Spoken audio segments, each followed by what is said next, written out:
White oversees the sport and he mandates that everybody gets in the octagon and fight.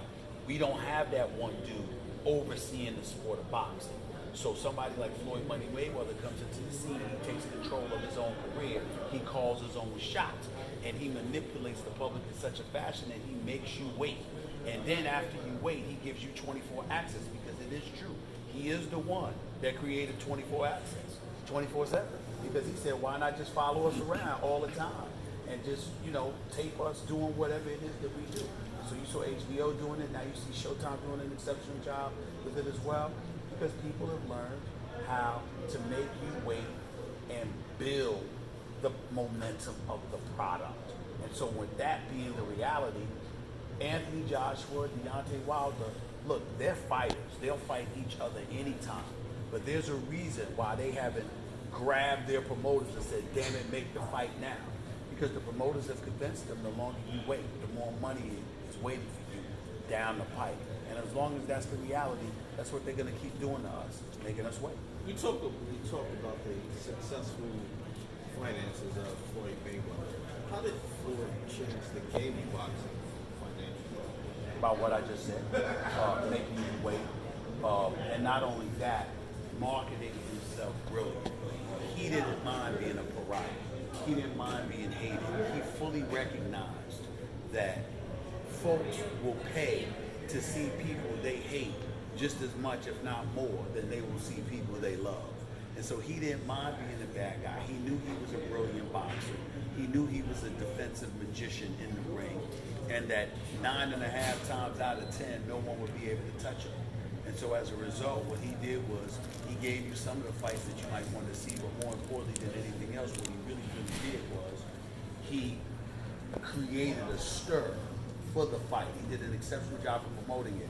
And this is where I give Floyd credit. I never forget when I interviewed him before he fought Conor McGregor. He fought Conor McGregor, and I had never seen a fighter so happy of an opponent promotional ability. I mean, Floyd, you would have thought he was in love with the guy. Because Floyd was like, this guy, I gotta give him credit where credit is due. He's really, really promoting this fight. And it was the first time in a decade, according to Floyd Mayweather, to me personally, it was the first time in a decade he felt he didn't have a second full-time job of having to sell the fight. And so he was incredibly appreciative of it. And so when you look at these other fighters, lots of times, people don't realize this, sometimes when they step in that ring, sometimes they're angry at the opponent because the opponent didn't do a good enough job of promoting the fight, because they wish that they had done a better job of it. So you see a guy like Deontay Wilder saying what he said, but in his eyes, yeah, he might mean it, but he's also doing his job to promote the fight. And Steve, a lot of times they get upset when the other fighter doesn't do that. do you feel that there's a bit of hypocrisy in the fans and maybe even some of the media, how we cover the fight, we plop the money down to watch it, we know that there's a possibility these two guys could get in there and somebody can die, and that Deontay says something mean, and people get kind of upset, they get bent out of shape. Well, Is there hypocrisy? No, I don't think that's a good example of the hypocrisy. I do believe that you're right, that there is some hypocrisy that exists in all of us. Right.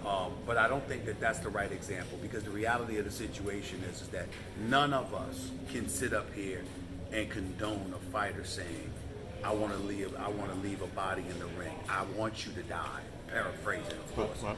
You can't. None of us can condone that, because that's a level of lawlessness. Now, he didn't say he would do anything lawless, but we also know that as human beings, particularly as a spiritual human being like himself, Right. you know he doesn't really mean that. I don't believe Deontay Wilder meant that for 1 second, but you still can't say it. And then we've got to transfer to the day and times that we're living in. Let's face reality. It's a different age. Things that were once accepted before, there's no way in hell they accept it now.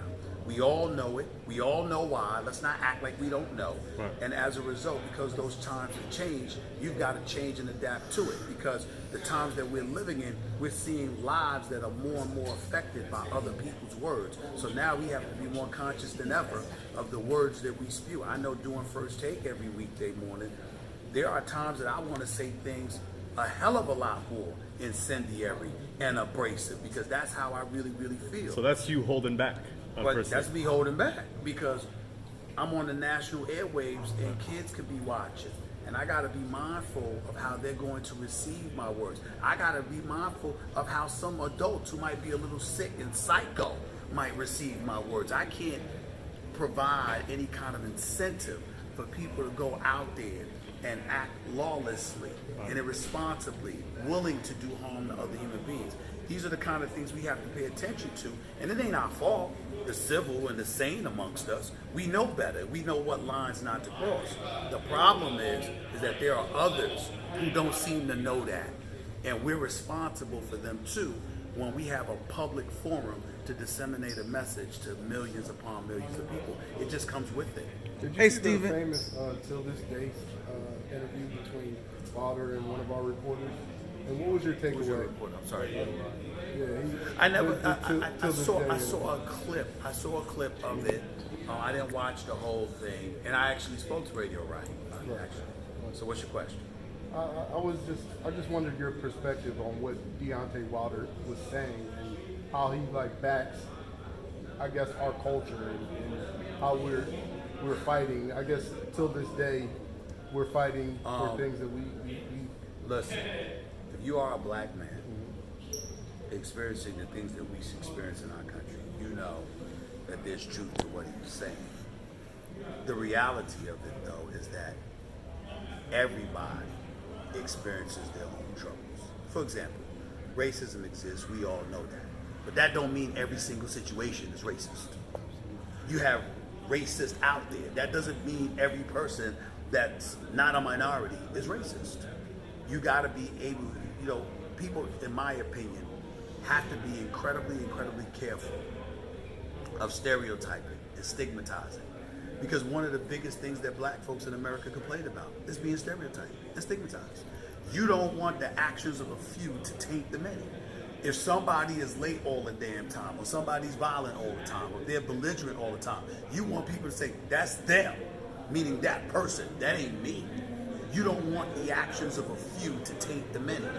Well, if that's your mentality, then you owe it to people of other races to do the same courtesy thing for them. So you have to do that. And so, when folks generalize and they make statements, of course racism exists. Of course we have that problem in America. Of course that problem still exists. Of course the times that we live in have a heightened level of sensitivity attached to it. All of those things are true. But in the end, we still have an obligation to take it on a case-by-case basis.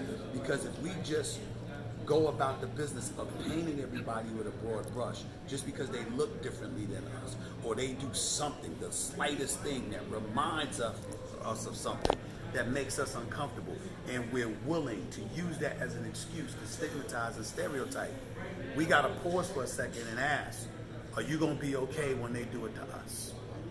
And so that's my whole point. That's something I got to be mindful of. I don't remember the details of the Radio Raheem interview. I do remember talking to him and how sensitive he was to it, and he was very, very concerned about how he was going to be perceived. I said, excuse me, you're reporting on the sport of boxing. Why do you care? You asked him a question, he reacted and responded to you in the way that he did, but you can't get caught up in that.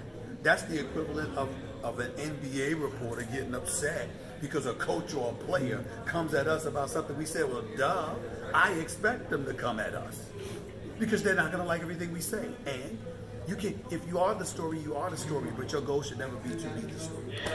And then don't you think it's necessary for the marketing portion of this that, the way Deontay has brought in so many fans, that the way he's bringing in the fans love it? You think the marketing is unnecessary in that aspect to keep the hype going, to bring in more fans to boxing and to his brand? Let's be clear. That's two different issues. Because you don't have to go as far as he did to bring in the fans. When you're 40-0-1 with 39 KOs, trust me, you're gonna have fans. You don't have to worry about that. And you're gonna have critics who think that who want to see you fall. That comes with the territory. We don't need anybody to be ultra excessive with their verbiage or anything like that. Like I said, it wasn't a big deal to me what Deontay Wilder said because I never believed he meant it. I see this guy a lot. I know how spiritual he is. I know what a good person he is outside of the ring. So I wasn't concerned about what he meant he wasn't talking about breaking any rules or going in the ring and cheating or doing something along those lines. He was talking about within the rules. I'm just saying, as you grow and you become more of a brand and more of a big name representing the sport of boxing, it might behoove you to be mindful of how your message is received, because you're going to start touching people who don't even follow boxing. They're just following you because you're great at what you do and you're a pretty good person. And so when that's your reality and you're willing to embrace it, this is what comes with it, and you have to accept that. Stephen, do you think that Floyd at this point, in Floyd's mind, Pacquiao's the favorite to beat Keith Thurman? In Floyd's mind? Yeah, in Floyd's mind. Do you think that Floyd thinks that Pacquiao I is have no favorite idea to? what Floyd thinks. What do you Floyd think about any of these fighters? I don't know. And to be quite honest with you, I wouldn't even know what to think about that fight because I don't know what Keith Thurman is going to show up. I mean, I didn't see the man for 2 If the years same until his last if fight. the same Keith that showed up against Josecito Lopez shows up against Pacquiao? I still don't know the answer to that question because I don't know which Pacquiao's going to show up either.